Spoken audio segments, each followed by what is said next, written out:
Hey, it's Seaball from Super Pint Bros here. I got Eddie filling in for Matthias. He's out with the sick of board game-itis. I don't know. He's got the poopies. He does.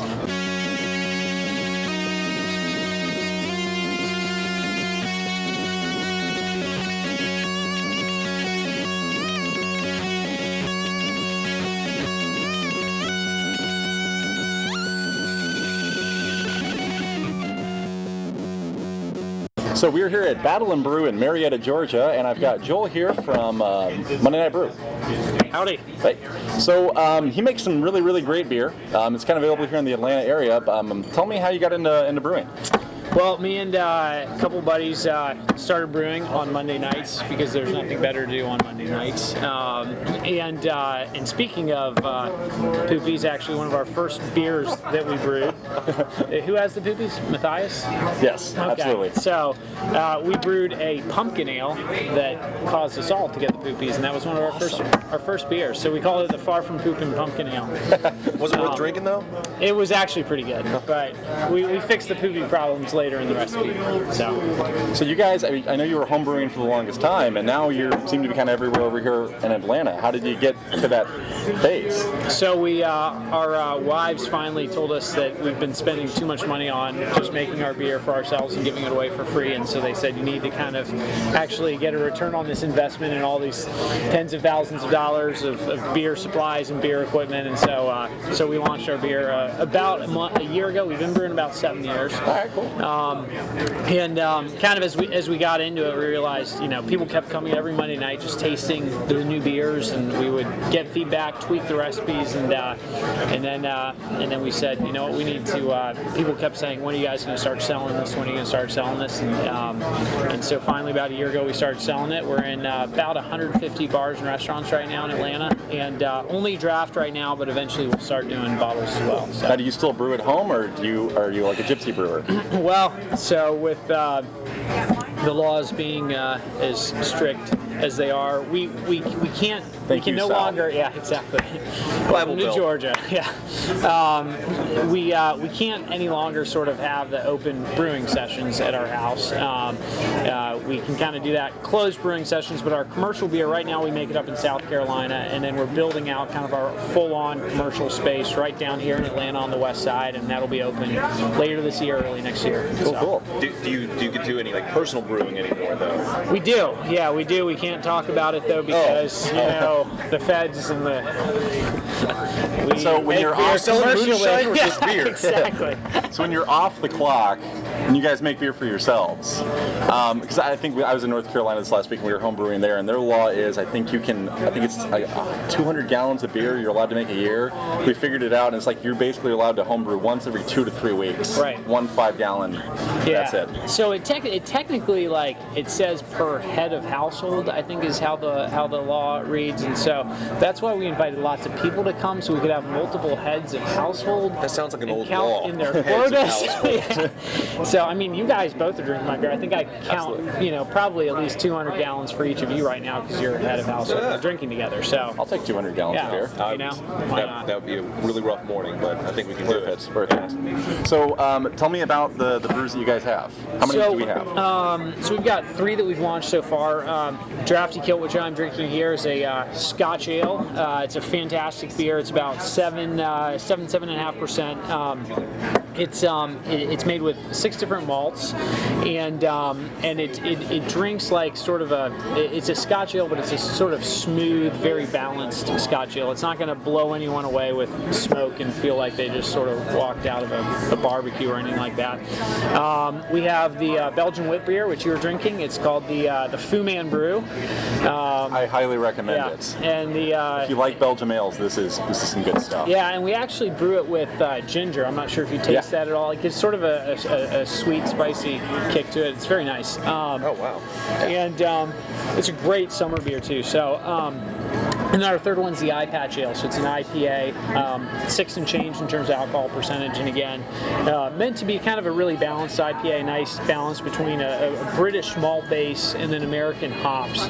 So it's not going to be a blow your socks off West Coast IPA. Yeah. It's meant to be sort of a little more of a balanced hybrid between American and British IPA. Now, someone like me who loves ales and loves Belgium ales, hate IPAs. I can't stand them. Came here the other day, it's the middle of the afternoon, this guy starts giving me beer, and it's like, oh great, an IPA, and it was really, really good. It's by far probably one of my favorite IPAs. Okay. Actually, I'm gonna. You don't like IPAs. I'm an IPA guy. This is the Belgium. I'm not I know. I'm not a big fan of these types. The Belgian ales. But Female beer. This, yes. no, She beer it's, something. it's it's got almost a gingerbready taste that I'm not familiar with. But this, you add that ginger, and it's very crisp. It's very, very clean, which is something that I like. And I'm going to steal you some more of your beer. By the way. Yeah. So I know you guys are in a lot of bars around here. Can they get growlers? I mean, is there any way someone can actually get a physical bottle to take home? Yeah, so in this restrictive South, one nice thing that they did is they finally allowed you to start filling growlers. And so even though we're only technically draft, and all the growler stores around here will carry us, they can fill up a growler that you can take home, enjoy Monday night, any night of the week. So Cool. All right, so now the important questions. When you were growing up, were you a Sega or you're a Nintendo kid?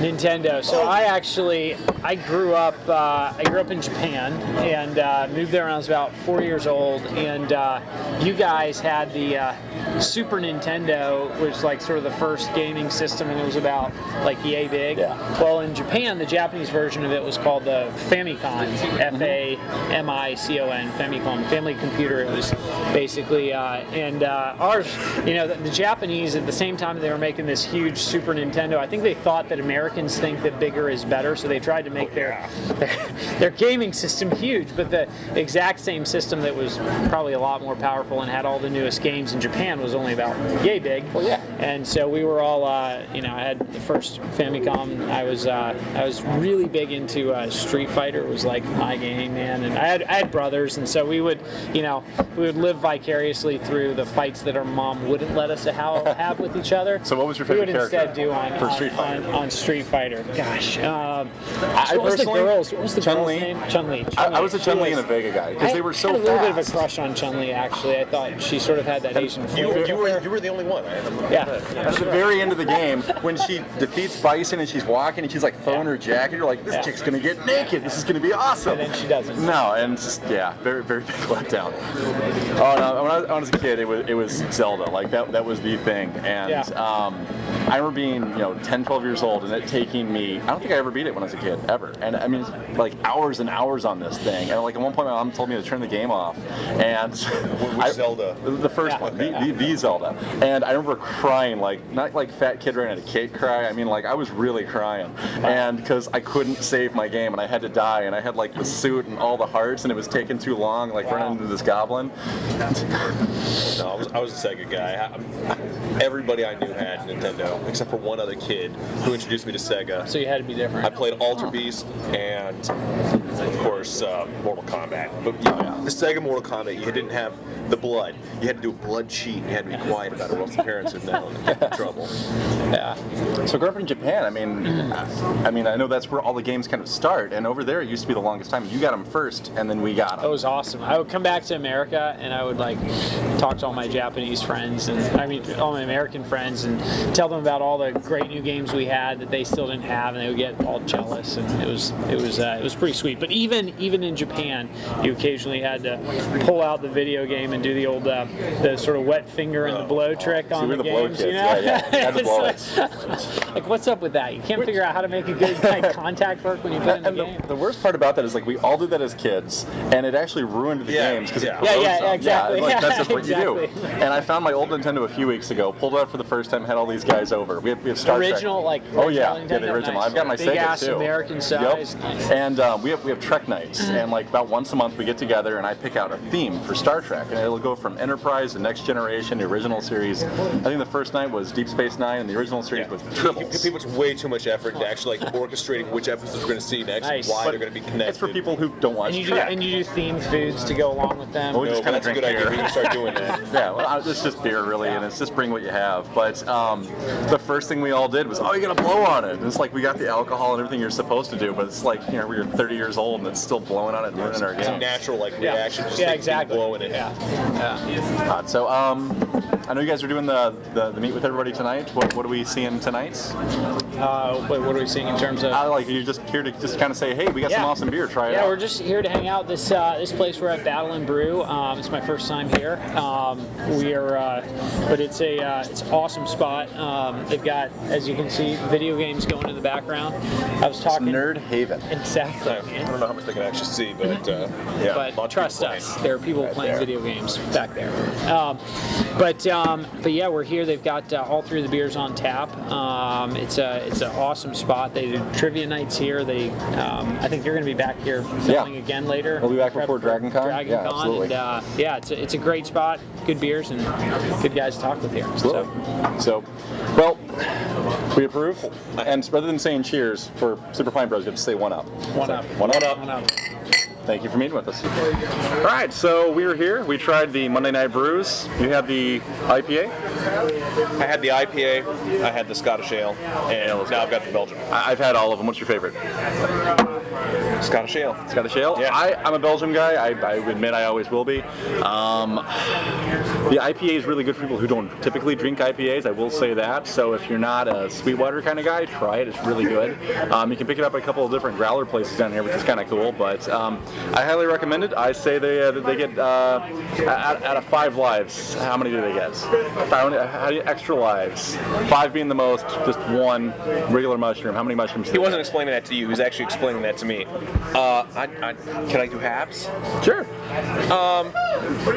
I give it 4.5.